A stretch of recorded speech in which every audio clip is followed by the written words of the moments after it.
Hey there, welcome back to the Flex Diet Podcast. I'm your host, Dr. Mike T. Nelson. Thank you so much for listening to the podcast. Here we talk about all things to enhance performance and body composition in a flexible manner, all without destroying your health in the process. We've got a whole bunch of really cool guests coming up this month. So stay tuned for that. They will be released probably later this month, October, and then into November. I'm recording a bunch of them this month, so I'm excited to do that. Today, we are brought to you by me, my website, which is miketnelson.com. I recently released a new product, which is over 140 video micro lectures that I've done. So in the past, I've used this online software that allows me to do a virtual whiteboard session for you.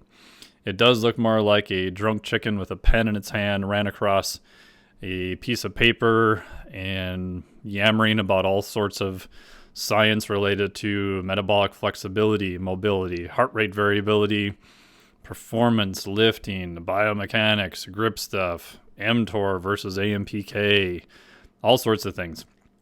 So I have over 140 of these small lectures.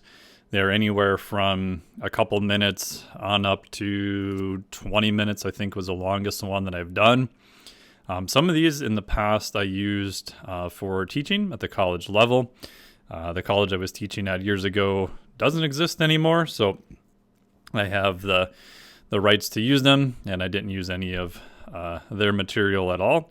So I've put them all together for you, and you can literally get them for whatever the heck you want to pay me. So it's literally a pay what you want. So go to miketnelson.com/micro lectures, all one word. miketnelson.com/micro lectures. And there'll be a link on whatever your podcast viewer is around here. And as I said, it is literally pay whatever you want one time. You'll get access to all of them. And I'm also adding more lectures each month. I'm not sure how long I'll keep doing that, but as of now, today, I just added 2 lectures on caffeine and 2 on creatine. And in the podcast today, we'll go over some of those. And for the creatine and caffeine, I've recorded a myths that you can get on the micro lectures. So go to miketnelson.com/micro lectures. As I mentioned today on the podcast, it's a little solo cast. It'll be a shorter one, but I wanted to give you the 2 most important things for the use of the top sports supplements to enhance your performance. And as you already figured out, the 2 are going to be caffeine, and the second one is creatine. Now you're probably thinking, oh boy, this is boring. I've heard about caffeine. I've heard about creatine already. Nothing really new here. And if that's true, then you can skip this one and come back, listen to the next episode. But I still see a lot of people kind of hosing these up. I was just at a commercial gym the other day and saw someone mixing up their pre-workout as they were heading into their session. And it wasn't like they had a long warm-up. They didn't do any warm-up, actually. And by the time I got to the gym floor, they were already well into their working sets. So there are a couple things to consider with these. The nice part about both caffeine and creatine is they are very cheap and they are pretty darn safe. Safety profile of both of them is quite good. Millions of doses of both have been used for decades. You could argue caffeine is probably the most widely used drug. It's been in use for literally thousands of years. Creatine monohydrate as a supplement, most commonly used since about the mid-90s is when it kind of became popular. But in the form of food, especially in red meat, it's been used for many, many, many, hundreds, probably thousands of years. So the first one we're going to talk about is creatine. So as you know, creatine is useful because it enables you to do more reps. It allows your body at a cellular level to replenish its ATP stores faster. So ATP is your cellular currency that your body needs to run muscle contractions. And we look in the literature, if you're doing a very heavy lift or something that is a high percentage of your 1 rep max, creatine allows you to do maybe a couple more reps at that high-end performance. Now, to some people listening, that may not be massive, but if you can do a little bit more work each time you go to the gym, that's going to be a benefit. The nice part about creatine is the cost, or what you need to do to obtain the benefits, same with caffeine, is super easy. You consume it as a supplement. So Dr. Jose Antonio has talked about this a fair amount, that the nice part about supplements, especially the ones that work, is the cost to using them is pretty simple. Hey, I added 5 grams of creatine to my protein shake in the morning, or I drank coffee, or I consumed caffeine. The thing you need to do to get the performance enhancement benefit is very simple. So it's a very low cost of action. And that is, I think, the biggest appeal of supplements, right? So if I want to train and get a bigger bench press, I need to bench press, right? And that's going to take time, and it's going to take a fair amount of work in order to see those benefits. The appeal of supplements is you can take a capsule, pill, powder, potion, whatever, and still see benefits. Now, the downside is there's all sorts of supplements that have very little to no data on them, and unfortunately, many of them are not useful. But there are some that have a ton of data, caffeine and creatine being those two, a good safety profile. And if you came to me and asked, what are the top 2 ergogenic sports supplements? Again, we're not talking about the basics that you're already doing, macronutrients, food, sleep, micronutrients, etc. I would say caffeine and creatine, right? So ergogenic supplements, ergo means performance enhancement. Can we increase our performance with the consumption of these 2 supplements? And the answer is yes. So the 2 main questions then are what form and what dose. So for creatine, the form is pretty easy to answer. It's going to be creatine monohydrate. That is the original form of creatine that was studied as a sports supplement. Shout out to Dr. Roger Harris for all his original work on that. He's also kind of the godfather of beta-alanine as a sports supplement too. And it's still the original form, creatine monohydrate. There's lots of other forms now, from creatine HCl to creatine ethyl ester to creatine this, creatine that. And so far, I haven't seen any decent study that has shown that other forms are more beneficial than creatine monohydrate. Now, there are some studies you can find showing that some of the salt forms are possibly equivalent, but I haven't seen any data showing that any of these new forms are superior. Some of them along the way, like creatine ethyl ester, which does dissolve in water a little bit better. That was its early claim to fame of, hey, we put it in a glass and you swirl it around and you can see that the water isn't cloudy. It's dissolved and gone into fluid better. Therefore, it must be superior. And what you find out from the studies is that it is not. And in a conversation I had with Dr. Harris at ISSM many years ago, his thoughts were that if your body ended up cleaving the molecules at a different point, that particular form of creatine may have been very toxic. Turns out it doesn't appear to have a high level of toxicity, but a lot of the original studies didn't really investigate that all that much. So, and it was shown to not be as effective. So luckily it's kind of disappeared from the scene, although like anything, I'm sure it'll probably pop up again at some point in the future. So creatine monohydrate doesn't really seem to have many issues that are associated with creatine by other, let's say, marketers. Some people say that the bioabsorbability or bioavailability is not very good. That's false. That creatine doesn't dissolve very well. It's kind of sort of true. It doesn't like to stay in suspension in water real well. But as long as you consume it, it does get uptaked and does get stored into the muscle. So you can get around that by, kind of grinding the creatine into a smaller particle size, which a lot of manufacturers do now. That may help get a little bit more creatine out of the glass into your body, but that's probably the main benefit there. And of course, if you're consuming it, you want to try to get the dose all the way in. You don't want half of it left in your shaker cup. But not really much of an issue. The number one form to use for creatine is the old school form, Creatine Monohydrate. And it's easy to find, it's very cheap, and you don't need to get fancy with it at all. Pretty boring, but that's what works. In terms of dosage, the two main marketed dosages of creatine are going to be the 5 grams per day or a loading dose of 20 grams per day.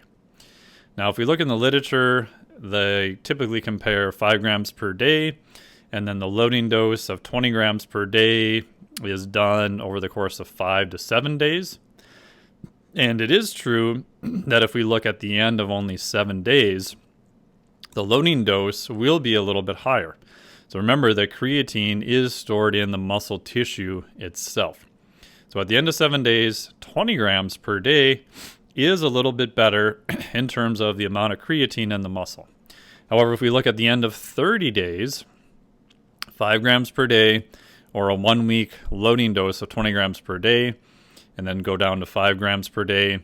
At the end of those amounts, or even just the single week at a high dose, after 30 days of continually using 5 grams per day, you're about at the same. So the big takeaway is if you're in a massive hurry and you want to get levels of creatine as high as possible within 7 days, you could argue that the loading dose of 20 grams per day, that's usually separated in 4 separate doses, may be beneficial. But for most people, I don't think that's going to matter. Just general advice, I would say 5 grams per day at the end of around 30 days of doing that, your muscles are going to be pretty well saturated with creatine. So that's why we do see differences in performance. Because remember that creatine is something called an ergogenic, meaning it does increase performance, but the mechanism is different than, say, caffeine. Caffeine has much more of an acute effect, where you consume a dose of caffeine. Within that particular next session, within 30 to 60 minutes, you can see an increase in performance. With creatine, it's going to be a little bit more delayed. You need to reach the saturation level in the muscle tissue itself. And to do that, you need a dosage every day over the course of many days. So again, the most common dosage shown in the research is 5 grams of creatine monohydrate per day. At the end of around 30-ish days, you're going to be fully saturated. Now, it is true that other groups of athletes may see more beneficial effects. There is something called the creatine kind of non-responders. What exactly is that related to? Still a little bit up for debate, but my bias is that these non-responders may have already had their levels of creatine saturated. So maybe this is an issue with uptake. Maybe some people can uptake more creatine from their diet. If you're consuming a ton of meat in your diet, you're going to have more creatine. Possibly some people can assemble and create creatine from amino acids endogenously at a faster rate than others. But we do see a difference in populations that don't consume a lot of meat, such as vegans, compared to populations that do consume meat. If you are a vegan and you do opt to use creatine, again, that's up to you. You can debate later if that is considered an animal source or not. Virtually all the creatine now is made via chemical reactions. So I would argue that while it is found in meat, the methods made right now are, in my opinion, vegan friendly. But again, I'd have to see how that lies with your own particular ethics. But if you are a vegan and you do use creatine as a supplement, you're probably going to see a bigger effect. So the first time I used creatine was back in the mid-90s. I was doing my master's in mechanical engineering up at Michigan Tech. And for a good portion of my time there, I didn't really consume a lot of meat. At the time, I didn't consume any red meat. I do now. I did consume fish. And for the first year or two, I didn't really consume much chicken either. So I did not have, looking back, enough protein in my diet. And when I did use creatine, I did notice a pretty big effect. That's probably because my dietary basis, my creatine levels in the muscle were relatively low. So adding that as a supplement, I did see a bigger benefit from it. Fast forward many years later, I do consume red meat now. I do consume chicken, fish, etc.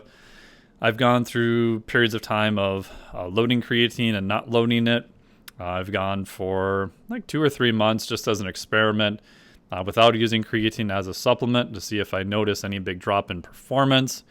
And I notice a little bit of a drop, but it's not super huge.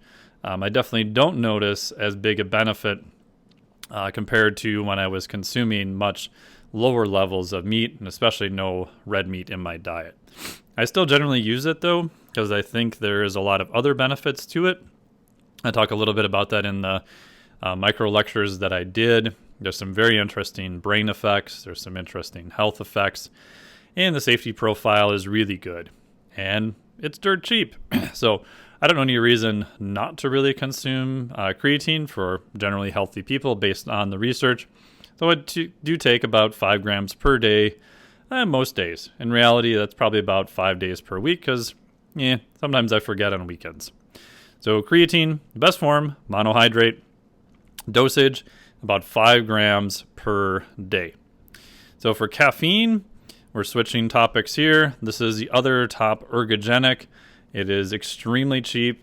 It is effective, and safety profile, pretty darn good. Caffeine itself, again, I'll refer you to the position stand. Just look up International Society of Sports Nutrition position stand, Caffeine and Exercise Performance 2021. Shameless plug. I was the third author on that. We do find that caffeine can enhance many different aspects of exercise performance. We show a moderate benefit of caffeine use in endurance events, movement velocity, muscular strength, sprinting, jumping, throwing, as well as a wide variety of strength and power and aerobic sports. And the most common question then is, what is the form of caffeine, which I'll come back to. But first, I want to talk about what is the dosage of caffeine. Typical dosage of caffeine in the literature that is reported as an ergogenic benefit, so performance enhancing, this is acutely, 3 to 6 milligrams per kg of body mass. So if you are a 220-pound land mammal, that is about 100 kilograms. So 3 to 6 milligrams per kg. We have on the low end, 3 times 100 is 300 milligrams of caffeine. On the high end is 6 times 100 is 600 milligrams of caffeine. Now that's probably a higher dose than what most people use, but again, there's exceptions there.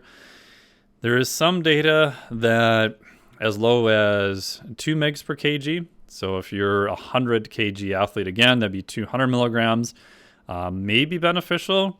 What I've noticed with the lower end dosage is it's much more widely variable. Some people will still see a performance increase there. Some people won't.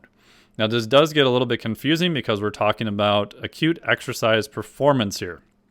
For cognitive benefits, you may get by with an even lower dose. On the high end, once you get above around 9 milligrams per kg, you start having side effects, and an ergolytic effect. So ergolytic meaning starting to impair acute performance.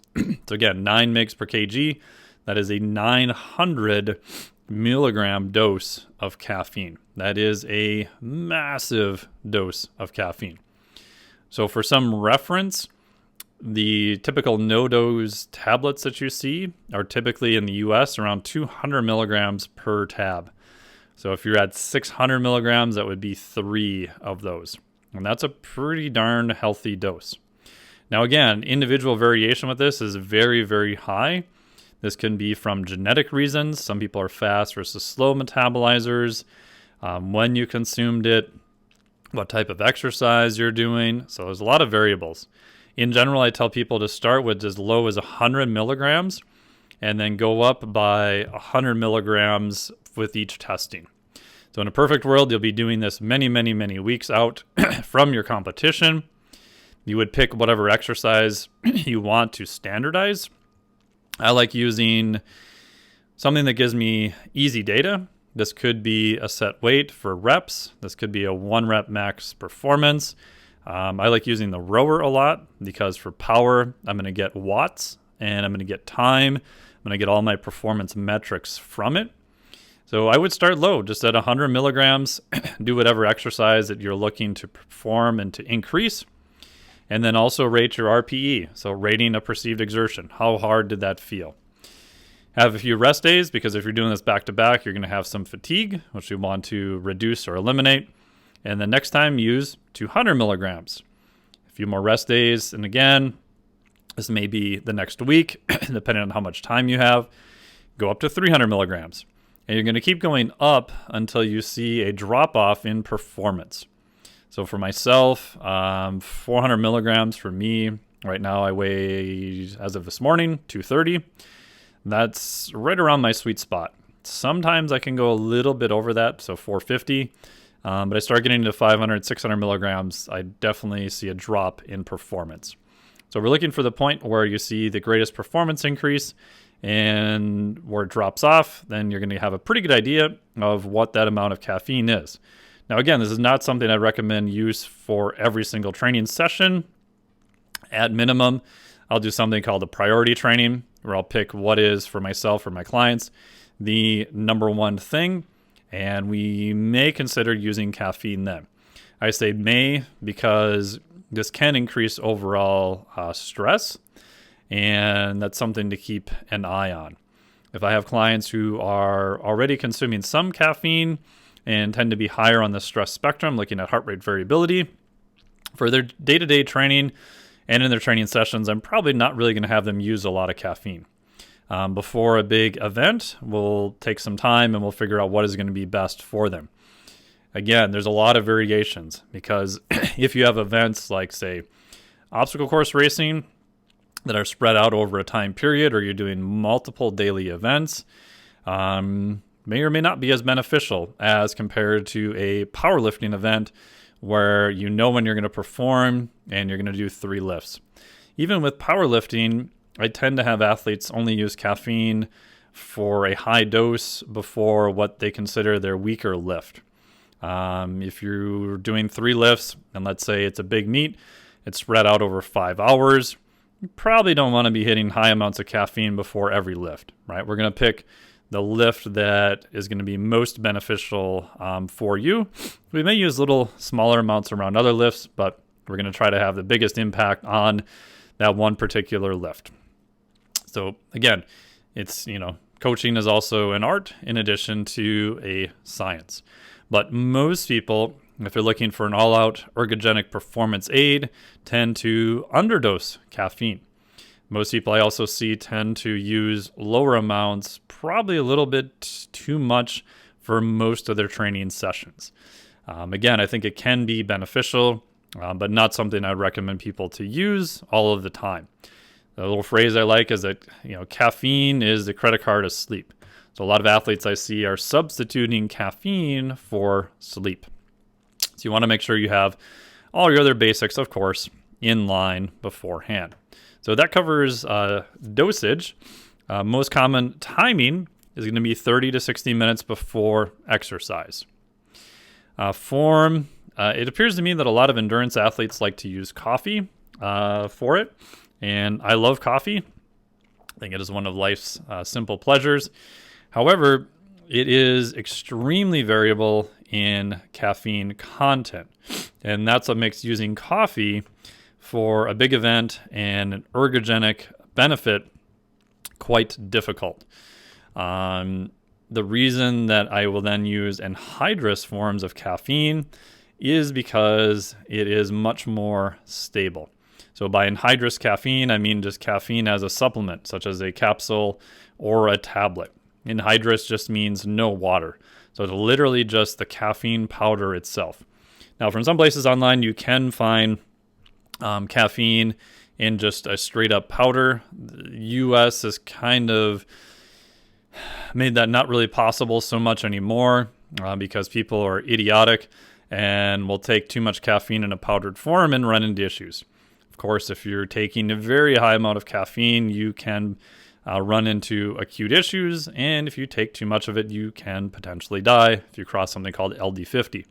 However, that's generally pretty high, but there have been complications with people taking in several grams, not milligrams, several grams of caffeine at once in the form of a straight up powder. Again, that is highly not recommended. But for that, there has been some crackdown on the selling of bulk anhydrous caffeine. In general, right now, you can still get it in the form of tablets or capsules. They generally are around 200 milligrams per dose. So caffeine in the form of coffee has been used. There's tons of benefits to that, especially health benefits associated with coffee. The downside is the caffeine amount in coffee varies widely. So the best study I've seen on this is you can find this in the Journal of Analytical Toxicology, volume 27, October 2003, caffeine content of specialty coffees. And the main researcher there is McCusker, McCusker. And what they did is they sent a grad student, most likely, to Starbucks to buy coffee at the same time, the same size, the same brew for 6 days in a row. And the reason they picked Starbucks, my guess, is because bigger coffee chains try to be as standardized as humanly possible. Obviously, Starbucks being the biggest coffee chain, most likely in the world, I think, now. They do everything they can to make sure that it's a consistent presence, or I should say product, no matter where you're at. Now, you may or may not like Starbucks coffee. I think it tastes a little bit burnt. It's not really my favorite. But when I travel, I do drink it. So Starbucks is trying to make everything as consistent as possible. If we look at the literature just in coffee in general, tons of different things affect the caffeine amount in coffee. Brew time, the type of bean. So your Robusta beans tend to be much higher in caffeine than your Arabic beans. Robusta beans in general don't taste as good, although there's different versions now that are actually pretty good. Some high caffeine coffees, such as Death Wish, use a mix of different types of beans, and it actually tastes pretty good. So the bean type makes a difference. Where it is grown, different amounts of sunlight, soil, the roasting method. Dark coffees in general tend to be lower in caffeine because some of the caffeine gets decomposed due to the heat. Like I said, brew method. Brew times, water temperature, ground, is it fine versus coarse? Tons of different things affect the caffeine amount. So back to our study here, they went to Starbucks 6 days in a row. They tried to get the same thing every day in terms of coffee, which they did.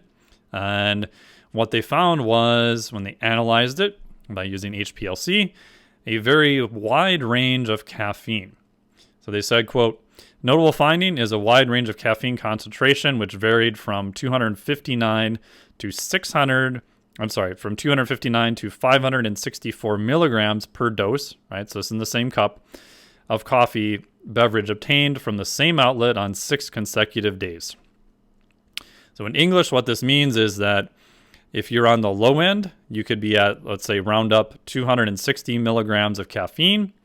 You could literally show up the next day or the next cup and have almost twice that amount, 565 milligrams if we round up.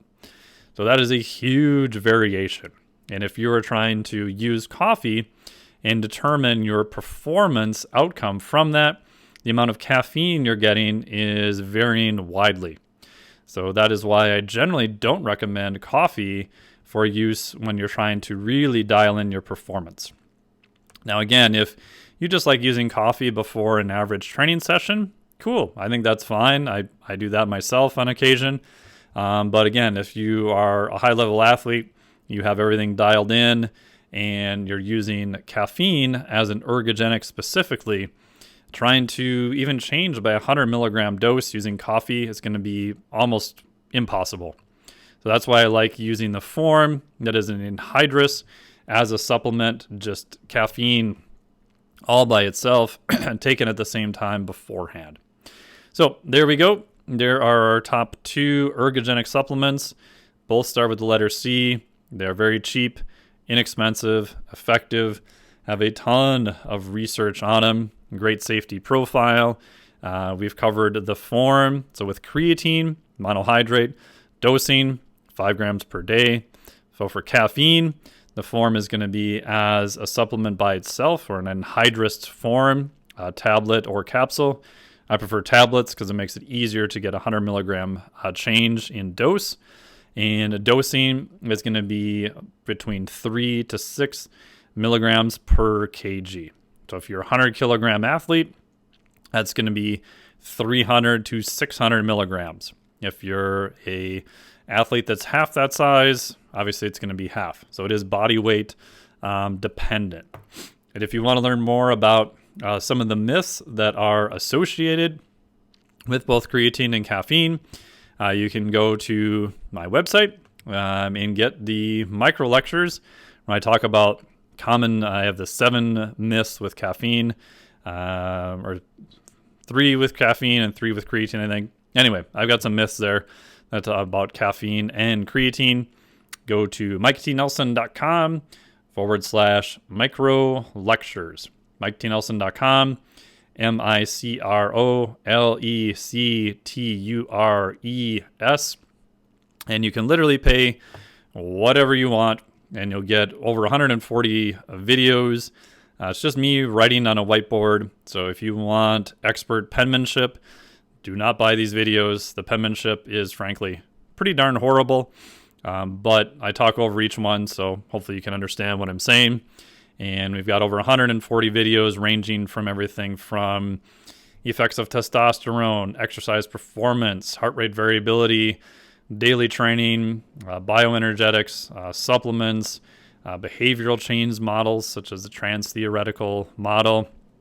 Videos range in length from as short as a couple minutes to sometimes up to 20 minutes. And you can literally pay whatever you want. So go to MikeTNelson.com/micro lectures. Thank you so much for listening to the podcast as always.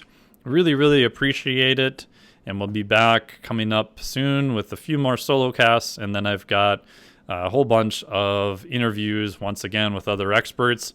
So stay tuned. Thank you so much. Have a great day.